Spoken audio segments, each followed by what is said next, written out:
Shalom Gustave. Ubushize wabikoze fresh bro. Sibyo? Twizeye ko mugiye kujyana neza. Okay, courage. Bonne chance. Tangira nta kibazo. Wowe ririmba nta kibazo.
Gustave.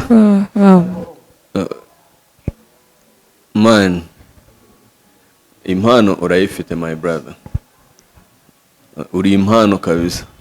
So iri jwi rero ryahesha benshi umugisha, ryahesha abanyarwanda umugisha, ryahesha abanyamusanzu umugisha. I like it. Nta kandi karirimbo badushyiriraho kundi muhanzi nka Mbonyi cyangwa se undi wari we wese. Ka? Krizo. Okay, ndasirwa ya nta kibazo. Okay, nta kibazo. So mizandiko zitunganurira ibyiza twanyazwe gira biheze n'abatsindaye ziringiro dogusibuka ibidasobokera abana b'abantu kumana birasoboka wamindurira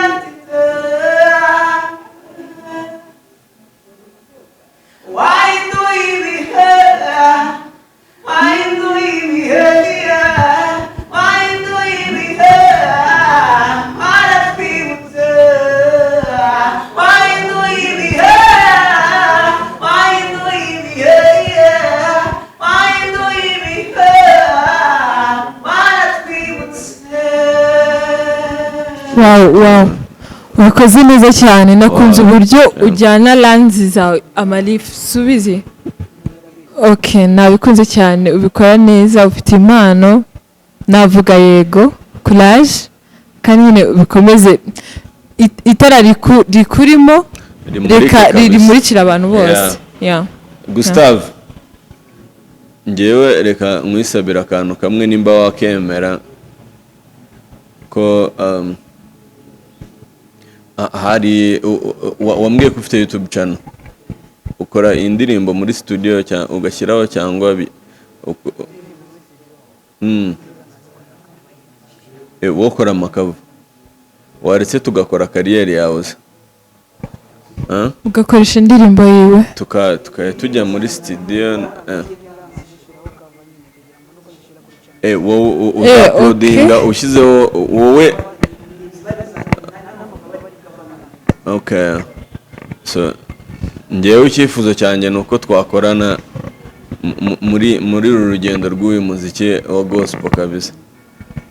sibyo abirimo neza kandi cyane yeah. kandi be blessed urakoze cyane